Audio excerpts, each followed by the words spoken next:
Is the date legible po sa inyo? Can you see? I'd like to confirm that the date that it says is actually December 28,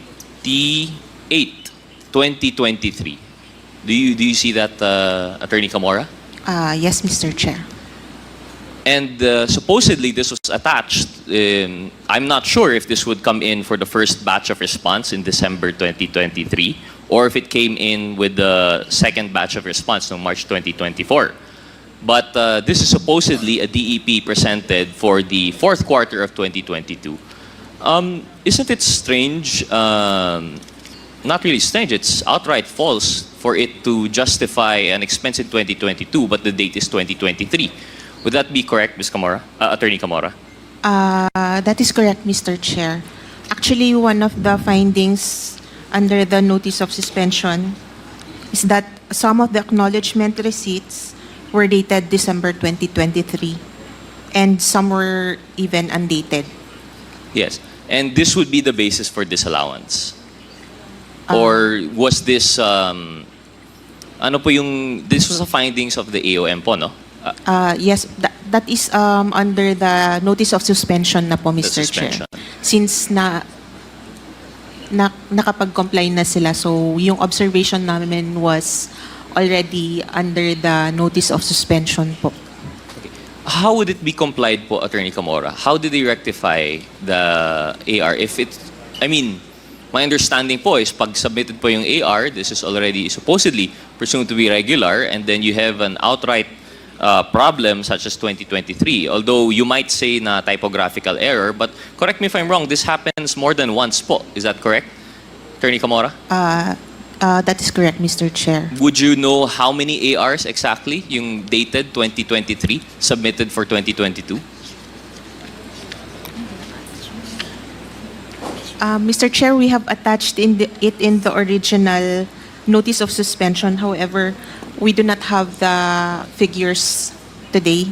Sige po. Well, just to help you po, no, based on our study, 158 of the acknowledgement receipts have that typographical error. We would understand the typographical error if it happens once or twice, and at most for one individual to make that mistake multiple times. But for supposedly acknowledgement receipts which come from different sources, this should be different people issuing it po, diba? These are different people signing off for different expenses. Now, for 158 people to make the same mistake, is that something that would be acceptable? Is that an acceptable margin of error for the COA? Mr. Chair, they answered in their compliance. As to the Mr. Chair, apologies. Maybe what does it mean to answer with the compliance? So they took back yung AR na mali po yung date, or? No, Mr. Chair. Yung compliance nila contained their answers why they had acknowledgement receipts dated December 2023 and undated acknowledgement receipts. And what was the answer po, Attorney Camora? They said they have inadvertently contained clerical or typographical errors indicating 2023 instead of 2022.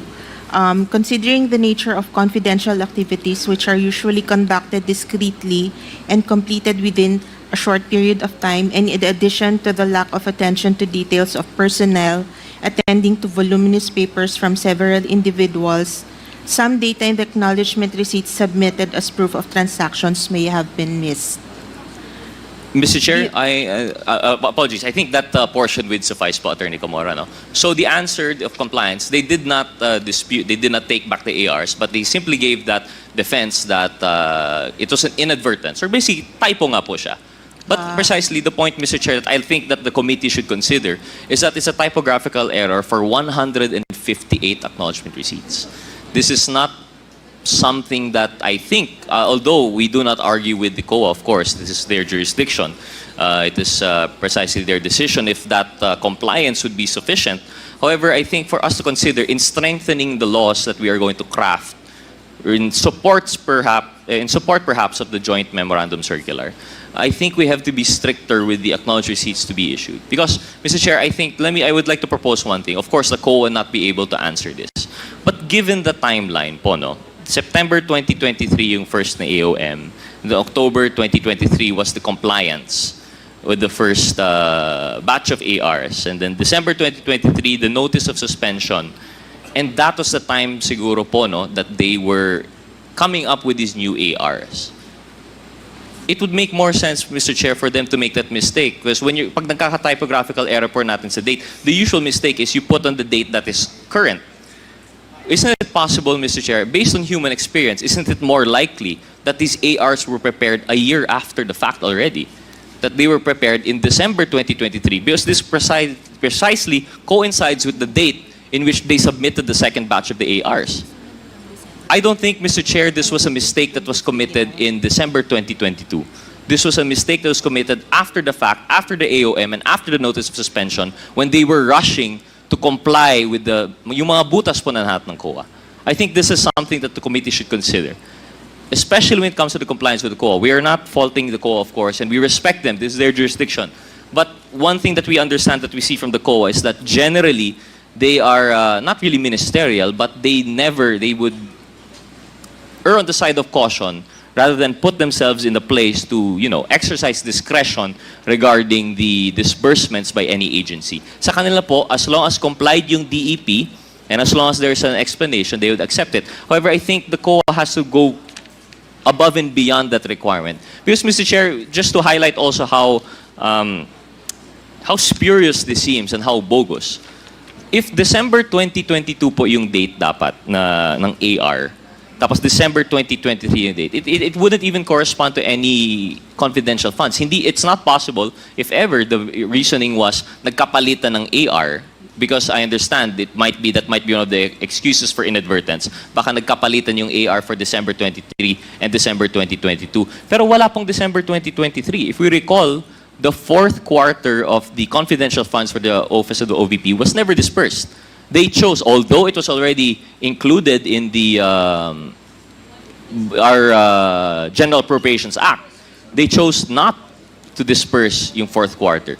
So saan po na ilalagay itong December 2023 AR if, in fact, they would say inadvertence, nagkapalitan yan, or if they say typographical error naman, it wouldn't make sense. What's that doing in December 2022? 158 times po nangyari. More likely, this was the same mistake committed by perhaps a few persons, which raises the question, are these acknowledgement receipts spurious? Are they bogus? Are they false? In addition to that, Mr. Chair, I'd like to present another acknowledgement receipt. If the Secretariat could please flash yung November 1 po. Kung Rodge, gusto ko lang linawin, 158 times na ang date ay 2023. Mr. Chair, based on what our office has found, 158 of the ARs corresponding to 23.8 million were submitted for the for the fourth quarter of 2022 disbursement, but they were citing 2023. Ang sabi nga po ng COA na ang citing the answer of the OVP is that inadvertence po. Ang dami naman pagkakamali nun. Kung magkakamali ka, dapat isa lang.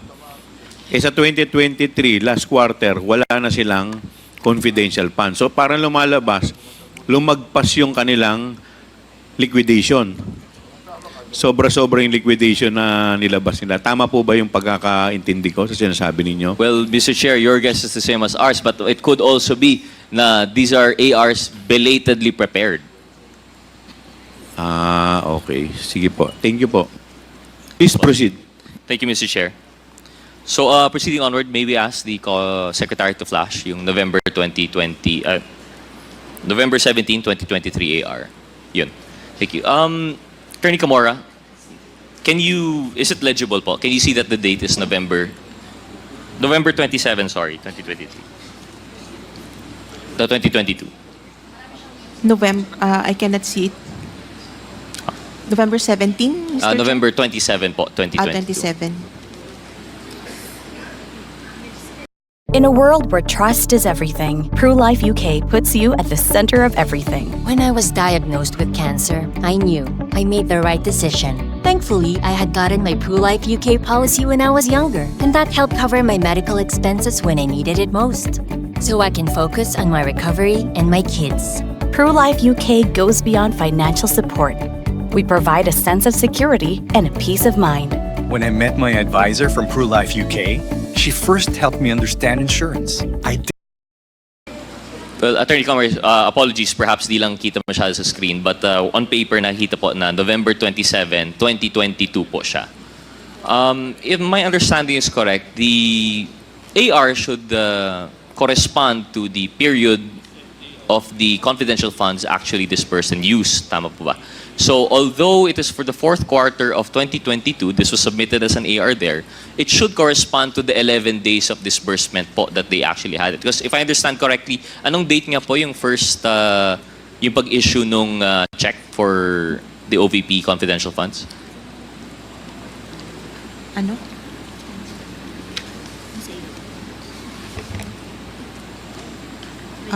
December 20, 2022, Mr. Chair. December 20, 2022. So definitely, this is after November 27, 2022. Would the COA have? Of course, I would not fault COA for this. This is supposedly a question for the Special Disbursing Officer, si SDO Acosta. But given that she's not here, I am constrained to ask the COA. Para saan po kaya would this be considered? Because if we also consider, baka sabihin naman natin na typographical error, baka dapat November 2023 po ito, wala rin pong fourth quarter confidential funds ang OVP for 2023. Tama po ba? Tama po, Mr. Chair.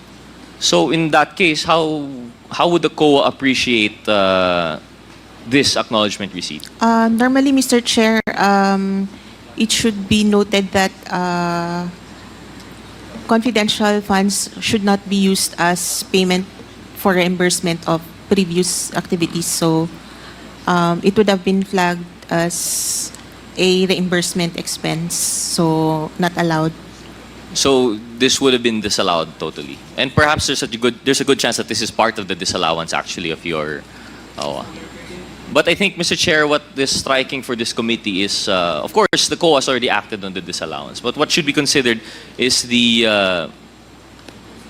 fact that this could not have happened. I mean, reimbursement might be one explanation, but how could you reimburse something that this was even the first batch of confidential funds? December 21 po ba? Tama ba? December 21? December 20, Mr. Chair, yung date ng check. December 20 po yung check. This is the first confidential funds ever issued to the OVP for this administration. Yet they have acknowledged receipts for November 27, 2022. Ibig sabihin po, wala pa pong confidential funds. They're already coming up with their acknowledgement receipts. Mr. Chair, with the indulgence of Congressman Rodriguez, may I just... Congressman Abante. Bago ko makalimutan to, no? Nakalagay dito, yung pakianong audit yung, yung acknowledgement receipt yan. Ito po ba ay allowed ng COA? Pag gumamit ka nung 150,000 na rewards, pakiano nga yung acknowledgement receipt, pakilagay nga uli. Ayan. Allowed po ba ng COA yan? Yung payment of rewards nakalagay medicines? Allowed po ba ng COA yan? Mr. Chair, that is one of the observations po. So therefore, kung yan ang observation nyo, dinisallow nyo. Yes, Mr. Chair. Part Okay, of the so that disallowance. was actually 150,000 used for payment of rewards for medicines was disallowed by COA. Ganun po ba? It is one of the disallowed accounts, Mr. Chair, yung payment of reward medicines. Ito, disallowed to, di ba? Probably, sir, since kasama naman siya Teka, attorney, but probably. Yes, sir, since it is an acknowledgement receipt Di ba? of payment of rewards. You're a good lawyer. You cannot just say probably. You have to be sure about it, di ba? So, di talagang disallowed to, di ba?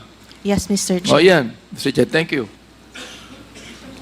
Please continue, Congressman Rodge.